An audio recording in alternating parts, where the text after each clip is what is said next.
भुवः स्वः तत्सवितुर्वरेण्यं भर्गो देवस्य धीमहि धियो यो नः प्रचोदयात्। मंच पर उपस्थिति माता जी, मेरे सभी माताएं, बहनें और सभी आर्यजन, आप सभी का मैं हार्दिक स्वागत करती हूँ। आज रामनवमी का अवसर है। आज हम श्री राम को श्रद्धांजलि दे रहे हैं, श्री राम की हम पूजा करते हैं और आज हम उनके आदर्शों को जीवन में उतारने का प्रयास करें। हमारी एक बहुत बड़ी समस्या ये है कि हम पूजा तो कर लेते हैं, मूर्ति के सामने हम बैठ के आरती कर लेते हैं, दिया जला लेते हैं, पर क्या हम उनके आदर्शों को अपने जीवन में उतार पा रहे हैं? ये एक ऐसा प्रश्न है जो हमें पूछना पड़ेगा अपने बच्चों से, स्वयं से और इस समाज से। पूजा करने का तात्पर्य यही नहीं होता है कि हमने मंदिर गए, अयोध्या घूम लिया, राम मंदिर देखकर आ गए, पूजा कर ली, थोड़ा सा सरयू में प्रसाद चढ़ा दिया, घूम फिर आए और वापस आकर के फिर वही अपने कार्यों में लग गए। श्री राम की पूजा करने का तात्पर्य यह है कि हम उनके आदर्शों को देखें, समझें और अपने जीवन में उसे साध ले। पूजा करने का तात्पर्य है कि हम उनके आदर्शों को अपने जीवन में उतार ले। हम श्री राम कृष्ण के मंदिरों में जाना चाहिए, ठीक है, आप जाइए, लेकिन मूर्ति किस लिए होती है? मूर्ति क्यों होती है? हम अगर कोई आज कैमरे से फोटो लेते हैं अपने फोन के, तो हम क्यों लेते हैं? कोई तो रीजन है ना उसका। हम अगर कहीं घूमने जाते हैं तो हम उसकी फोटो लेकर के रख लेते हैं, इसलिए रखते हैं ताकि हम बाद में वो समय याद कर सके और उस समय में वापस जा सके। होता है ना ऐसा, हम वापस चले जाते हैं उसी समय में।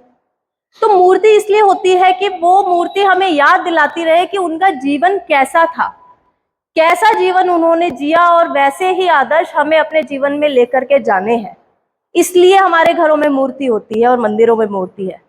इसका तात्पर्य सिर्फ यही नहीं है कि हमें जाकर के बस घंटी बजानी है और आरती करनी है, नहीं, हमें उनके जीवन को अपने अंदर उतारना है, इसलिए हम मूर्ति देखते हैं। यहाँ पे स्वामी दयानंद सरस्वती की भी तस्वीर है, इसलिए कि हमें याद रहे कि उनका जीवन कैसा था, उन्होंने हमारे लिए कितने त्याग किए और त्याग कर करके वेदों का वो हमें एक मार्ग दिखाकर चले गए जिस पर हमें चलना है।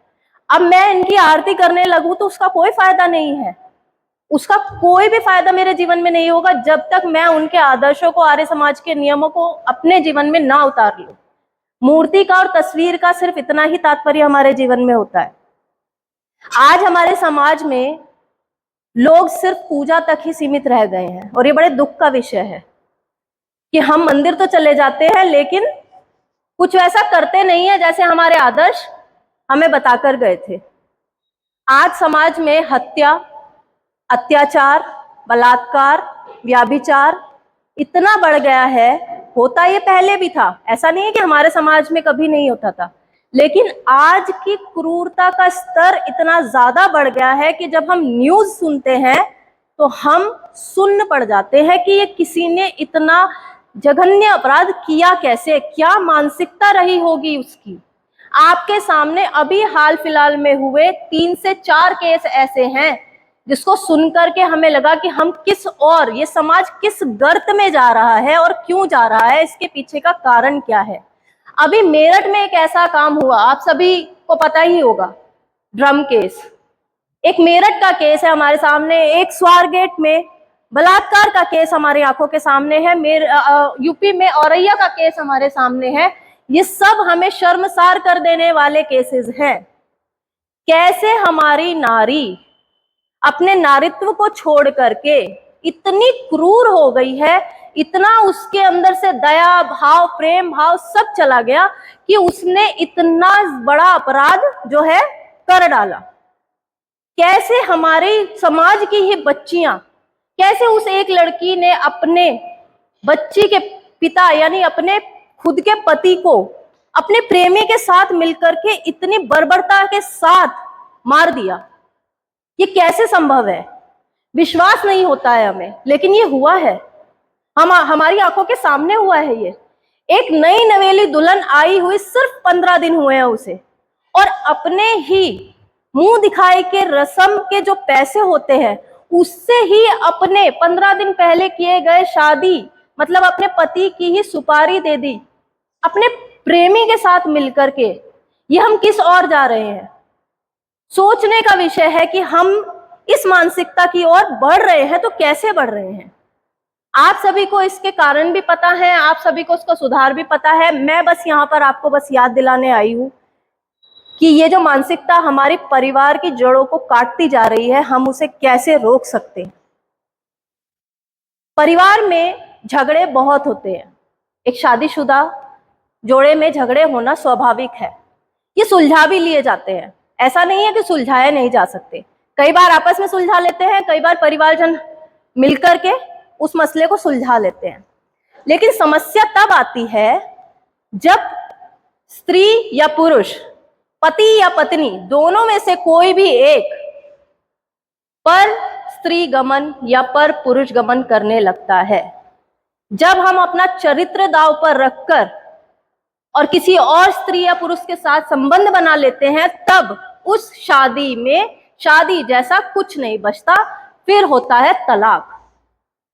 क्योंकि दो लोगों के बीच में जब तीसरा आ जाता है तो ये होता है व्याभिचार। और व्याभिचार एक ऐसी बीमारी हमारे समाज की है कि आप अपनी तरफ नजर उठा के देखिए, इतने कॉर्पोरेट्स में भी इतने एक्स्ट्रा मैरिटल अफेयर हो रहे हैं, ये इतना कॉमन हो चुका है कि किसी को कोई फर्क ही नहीं पड़ता। हम किसी के साथ शादी करके आए, इसके बाद ये मतलब नहीं रह गया है कि हमारे जीवन में अब जो भी स्त्री या पुरुष है बस यही है। नहीं, हमें अलाउ कर दिया गया है कि आप कहीं पे भी संबंध बना के रख सकते हैं। ये किया किसने? ये कैसे हमारे समाज में आ गया? ये आज हम जिस धरा पर खड़े हैं वो श्री राम और श्री कृष्ण की भूमि है। जब श्री राम वनवास जा रहे थे सीता माता के साथ और लक्ष्मण जी के साथ, देखिए श्री राम का जीवन तो अपने आप में आदर्श है ही, लेकिन मर्यादा लक्ष्मण जी और उर्मिला जी की भी कम नहीं है। तो जब वो जा रहे थे वनवास, तो माता ने बोला 3 जा रहे हो, तीनों ही वापस आना। सही से जा रहे हो, सही से वापस आना। तो 3 गए और 3 ही वापस आए। ये है ब्रह्मचर्य। लवकुश बाद में मिले हमें।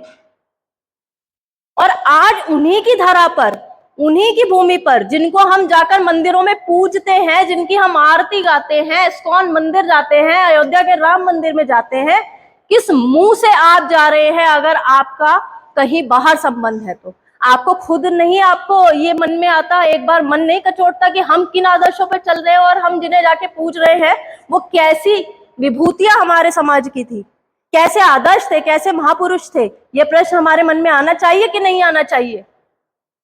आना चाहिए। और ये हो कैसे रहा है? कैसे हमारे समाज में बच्चियों के अंदर शादी के बाद या लड़कों के अंदर शादी के बाद ये भावना आ कैसे सकती है कि अब मैं स्वतंत्र हूं?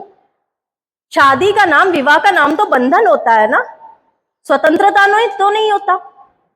जब हम एक अपने पति और पत्नी के साथ ही बंधन में नहीं रह सकते तो इस समाज में परिवार बचेगा कैसे? कैसे दिमाग में आ जाता है कि नहीं ये तो बहुत ही कॉमन चीज है और मैं ये कर सकता हूं।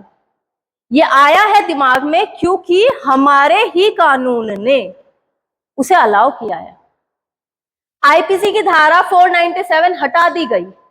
उस धारा से पहले आपका कोई भी बाहर, शादी के बाहर संबंध रखना कानून की दृष्टि में अपराध था। लेकिन अब क्या हुआ? अब कानून खुद कहता है कि आप अपना जीवन जीने के लिए स्वतंत्र हैं। एडल्ट्री लीगल कर दिया गया है। ये इतना बड़ा अपराध हुआ है हमारे साथ, हमारी परिवार को काटने के लिए, कि जब एडल्ट्री लीगल कर दिया गया तो अब क्या है? अब कोई बंधन नहीं बचा। सोच करके देखिए, अगर एक पत्नी या एक पति किसी बाहर स्त्री या पुरुष के संबंध में है तो वो पति या पत्नी जाएगा कहां? क्योंकि उसका स्वयं का साथी तो उसकी बात मान नहीं रहा है। क्योंकि अगर संबंध अच्छे होते तो यहां तक तो बात ही नहीं आनी थी। परिवारजनों की हम मानते नहीं है और समाज का तो कोई लेना देना ही नहीं है। इतनी शर्म तो है ही नहीं कि समाज की भी हम मर्यादा को ध्यान में रखें। तो अब कहां जाएगा पति या पत्नी? सोचा था कानून के पास जाएंगे, पुलिस के पास जाएंगे, है ना, पहले एक अपराध था, लेकिन अब कानून और पुलिस के पास जाएंगे तो वो भी कहेंगे ये तो लीगल है। आपका पति या आपकी पत्नी बाहर संबंध रख सकता है, हम इसे कानून के दायरे में अपराध नहीं मानते हैं अभी। अब क्या होगा, वो कहां जाएगा? जो दूसरा इंसान बचा है वो जाएगा कहां? कहीं नहीं जाएगा। उसके पास सिर्फ एक ही तरीका है कि वो तलाक ले और इस रिश्ते से बाहर निकले। सिर्फ एक तरीका बचा। तो कहने का मतलब ये है, ये जो विचारधारा है, पहले तो हम ये कह रहे हैं कि आप ये अपराध करो, पहले तो आप शादी से बाहर जाकर के संबंध बनाइए, और जब आप नहीं उस रिश्ते में रह पा रहे हैं तो इसको आधार बना करके, एडल्ट्री को आधार बना करके आप तलाक भी ले सकते हैं। तो ये इतनी बड़ी कॉन्स्पिरेसी है कि आप पहले तो एडल्ट्री लीगल कर रहे हैं, फिर आप परिवारवाद को बिल्कुल खत्म कर रहे हैं। अब हो क्या रहा है, जब ऐसी शादियां टूटती हैं, हमारे आसपास युवा देखते हैं, तो उसके मन में विचार आता है कि शादी सबसे बुरी चीज है, मुझे शादी करनी ही नहीं है, क्योंकि मैं शादी करूंगा या करूंगी, कोई विश्वास तो है नहीं, पति या पत्नी कब तक साथ रहेगा, धोखा दे सकता है, लॉयल्टी है नहीं, मर्यादा है नहीं। तो शादी से युवाओं का विश्वास ही उठ गया है। और अगर कोई गलती से शादी कर भी ले और विचार मिल भी गए, उसके बाद भी हमें बच्चे नहीं चाहिए, ये भी एक समस्या है। ये सारी की सारी जो घटनाएं हैं, ये एक दूसरे से लिंक हैं। आप मेरा थोड़ा सा कहने का तात्पर्य समझिए कि ये किस तरीके से हमारे समाज को काटा जा रहा है। ये विचारधारा है, इसको कहते हैं वोकिज्म, वोक कल्चर। ये वोक कल्चर वाले लोग कहते हैं हम सबसे ज्यादा जगे हुए हैं, वो कहते हैं जगे हुए को। तो वोक कल्चर वाले कहते हैं कि हम सबसे ज्यादा जगे हुए हैं, हमें अपना भी पता है, हमें समाज का पता है, हमें दुनिया का सबसे ज्यादा पता है। लेकिन मैं मानती हूँ कि ये तो सबसे ज्यादा सोए हुए हैं, क्योंकि आज जो ये काम कर रहे हैं उसका परिणाम इनको कुछ साल बाद जब पता लगता है तो फिर ये रोते हैं, क्योंकि इन्होंने खुद ही अपनी जनरेशन खराब कर दी। इस वोकिज्म का एक ही फंडा है कि आओ इस संसार में, भोगो, भोग विलास करो, नशे करो, उस नशे में किसी भी हद तक कोई भी अपराध करने के लिए सामर्थ्य रखो और कर डालो। और अगर कोई तुम्हें छेड़े या टोके कि तुम ये क्या कर रहे हो, तो वोकिज्म का झंडा उठाओ और नारे लगाओ, माय लाइफ माय रूल, मेरी जिंदगी मैं अपने तरीके से जीऊंगा। ये है वोकिज्म, जिसका परिणाम आज हम समाज में भुगत रहे हैं। इसी वोकिज्म का नतीजा है मेरठ का ड्रम केस, इसी वोकिज्म का नतीजा है DINK, double income no kids, इसी वोकिज्म का नतीजा है हमारी वैचारिक बुद्धि का खत्म हो जाना, इसी वोकिज्म का नतीजा है लिबरल सोच, लेफ्टिस्ट सोच। और यही वोकिज्म हमारे समाज को लेकर के डूब जाएगा। ये हमें अभी इसके नतीजे सामने आना अब आपके सामने शुरू हो चुके हैं। ये शुरुआत हुई थी 2018 में, लेकिन अब आपको इसके परिणाम समझ में आ रहे हैं।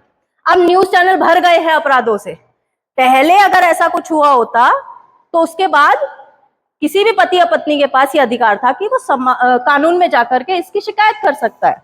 ये एक अपराध था, लेकिन जब से ये अपराध नहीं रहा तो देखिए आप कितने केसेस हैं। प्रेमी के साथ मिलकर के पति की हत्या हो रही है, या प्रेमिका के साथ मिलकर के पत्नी की हत्या की जा रही है। तभी एक इंजीनियर आगरा का आत्महत्या कर लेता है क्योंकि पत्नी का बाहर अफेयर चल रहा है। ये दैट इज सो कॉमन, मतलब इतना कॉमन हो चुका है कि हर चौथे घर में आपको एक्स्ट्रा मैरिटल अफेयर मिल जाएंगे। कुछ पकड़े जाते हैं, कुछ नहीं पकड़े जाते। हालांकि इन बातों को छिपने में समय नहीं लगता, लेकिन दूसरा पार्टनर जो है वो फिर चुप बैठ जाता है। इसी वोकिज्म के नतीजे हमने अमेरिका में देखे हैं। पूरा अमेरिका अब वोक कल्चर के खिलाफ खड़ा हो गया है, और तब खड़ा हुआ है जब एक पूरी की पूरी जनरेशन बर्बाद हो गई। इस वोक कल्चर ने पहले अमेरिका को खोखला किया, उसके बाद इसी वोक कल्चर ने यूरोप को खराब किया। इटली के गांव खाली हो गए हैं, क्योंकि अब वहां कोई रहने वाला नहीं बचा, क्योंकि उनकी पुरानी जनरेशन ने वो कल्चर को अपना करके शादी से वो दूर भागे, परिवारवाद को उन्होंने खत्म किया। अब वो कह रहे हैं हम आपको भत्ता देंगे, आप बच्चे पैदा कीजिए, क्योंकि ये जो हमारी धरती है, ये जो हमारे गांव है, ये जो हमारे संसाधन है, इनको कोई यूज करने वाला अब नहीं है वहां पे। ये स्थिति वहां की आ गई है। क्यों भारत में सबसे ज्यादा युवा है? क्योंकि हमारा परिवार हमारी नींव है, हमारे समाज की नींव है। हम संजोते हैं, हम परिवार को सर्वोपरि रखते हैं।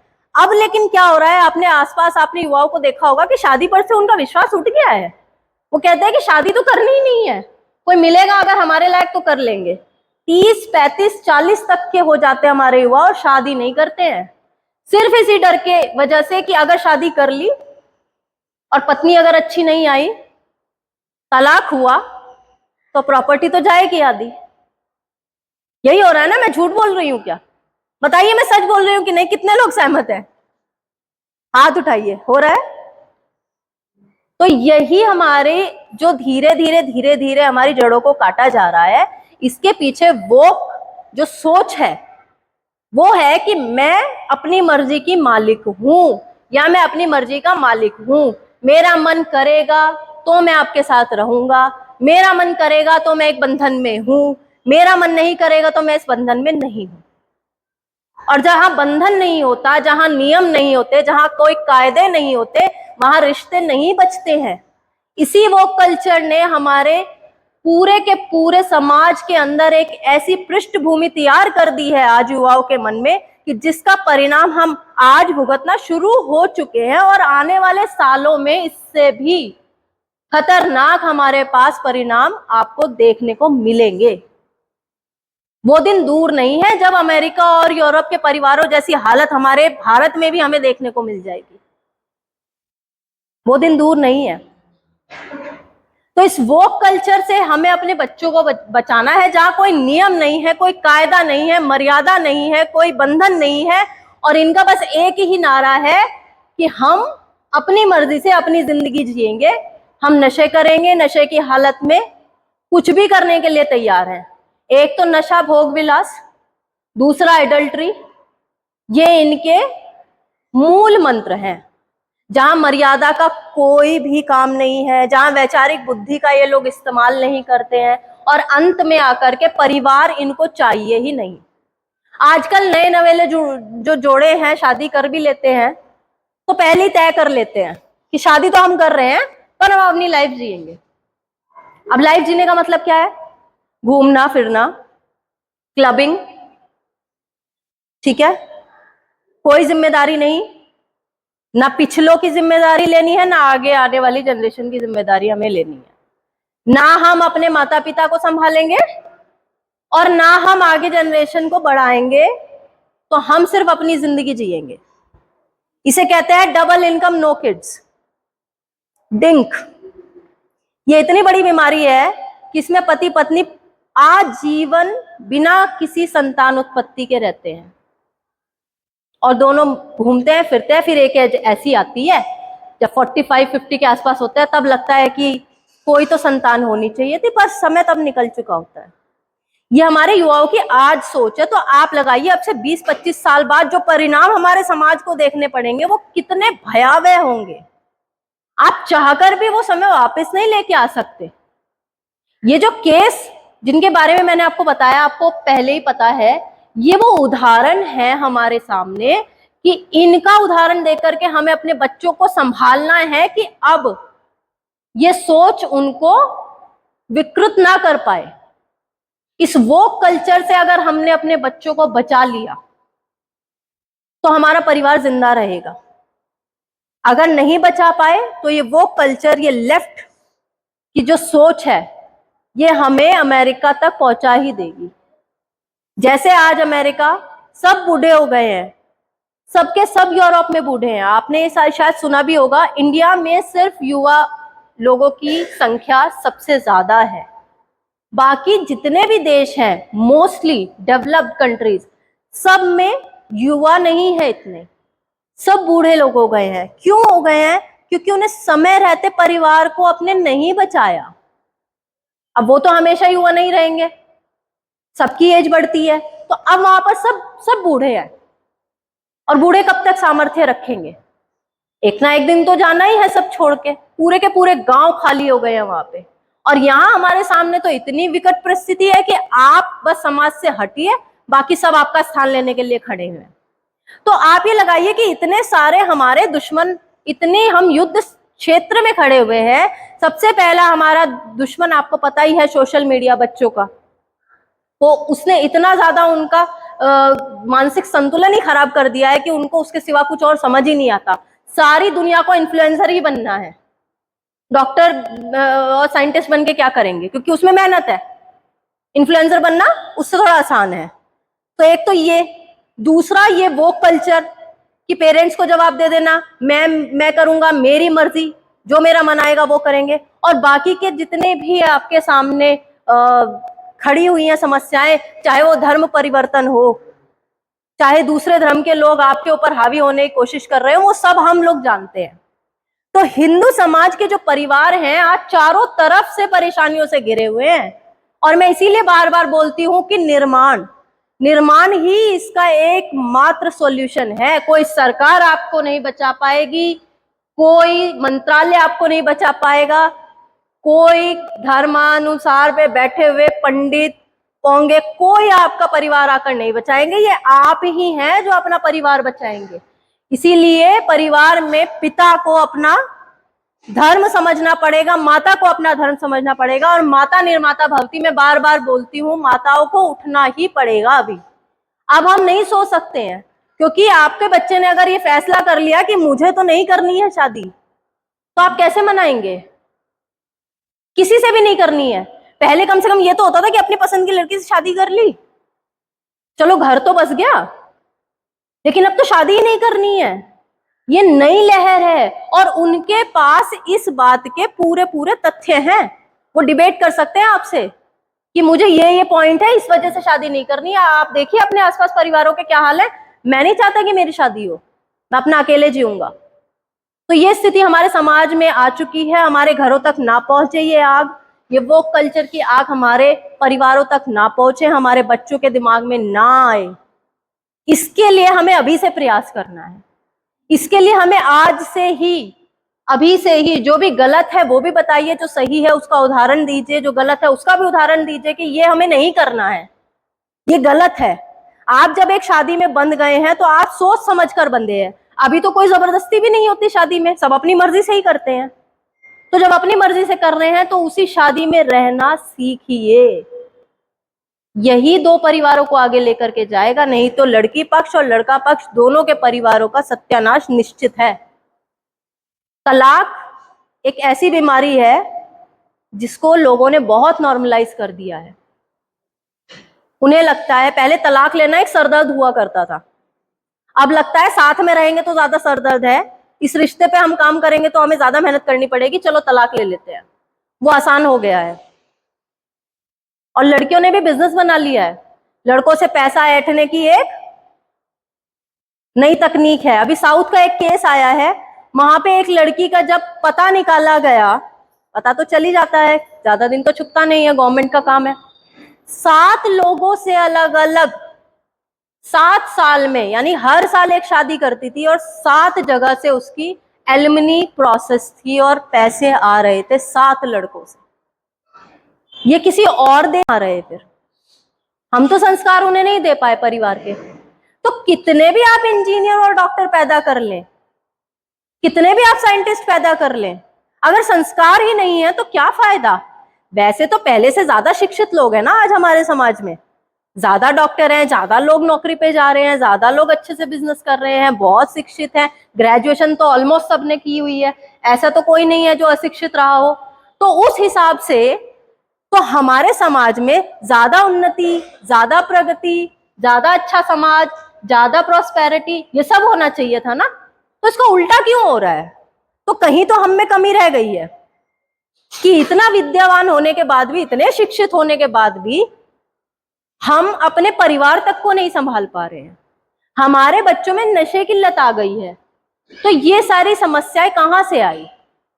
स्कूल तो जा रहे थे, आपने कॉलेज भी भेजा, बच्चे की पढ़ाई तो पूरी हुई है जितनी हो सकती थी, फिर कहाँ कमी रह गई? कमी रह गई है जो हमने उन्हें पढ़ाना था, क्योंकि हमने स्कूल और कॉलेजों के भरोसे पढ़ाना ही छोड़ दिया कि हमें भी उन्हें कोई शिक्षा देनी है। इसलिए हमें लगा कि सब तो स्कूल करेगा, सब तो कॉलेज करेगा, हमें कुछ भी पढ़ाने की क्या जरूरत है, हमें कुछ भी समझाने की क्या जरूरत है, क्या जरूरत है शास्त्रों के स्वाध्याय की, क्या जरूरत है उन्हें बैठ के नैतिक शिक्षा देने की, क्या जरूरत है आर्य समाज में जाकर के उनको हवन में बैठाने की? कोई जरूरत नहीं है, क्योंकि सब तो हमने आउटसोर्स कर दिया, सारी विद्या तो आउटसोर्स कर दी, सारी शिक्षा बोला आप करो, हम कुछ नहीं करेंगे, हम पैसा कमाएंगे। तो अभी पैसा कमाना भी पूरा नहीं पड़ रहा है, अभी स्कूल जाना भी पूरा नहीं पड़ रहा है, अभी कॉलेज जाना भी पूरा नहीं पड़ रहा है। कुछ भी कर लो, जब तक हम अपने बच्चों की जिम्मेदारी नहीं लेंगे तब तक कोई भी हमारे बच्चों की जिम्मेदारी नहीं लेगा। स्कूल और कॉलेजेस मात्र एक व्यापार हैं, वो आपके बच्चों को शिक्षित करके डिग्री हाथ में दे सकते हैं, विद्यावान और विद्वान आपके बच्चों को वो नहीं बना सकते। कोई भी नहीं बताएगा कि तलाक नहीं लेना है, कोई भी ये मॉरल वैल्यूज उनको नहीं देगा कि आपको शादी में बंद कर रहना है। ये एक बंधन है जो आजीवन हमें निभाना है। स्वामी दयानंद सरस्वती कहते हैं, अगर आप विवाह के काबिल खुद को नहीं समझते, योग्य नहीं समझते हो, तो आप विवाह मत कीजिए, आप अविवाहित रहिए। लेकिन उनका कारण दूसरा था कि आप पहले ये सामर्थ्य रखिए कि मैं किसी सामने वाले को आजीवन उसके साथ, उसके दुख सुख में, उसके गुण और अवगुण को अपने साथ मैं साझा कर सकता हूं जीवन भर, तो आप शादी कीजिए। लेकिन आज क्या हो रहा है, आज युवा डर रहा है, वो अपने आप से डर रहा है, उसे ना अपने पे विश्वास है ना उसे परिवार पर विश्वास है, क्योंकि उसने ये सब देख लिया है। आज का युवा आप बेवकूफ मत समझिए, वो कहते हैं ना ज्यादा बेवकूफों के हाथ में अगर ज्यादा टेक्नोलॉजी लग जाए तो फिर वो विनाशकारी होती है। यही हो रहा है। आज हमारे पास डॉक्टर्स हैं, इंजीनियर्स भी हैं, लेकिन वो डॉक्टर्स क्या कर रहे हैं, वो किडनी बेच रहे हैं।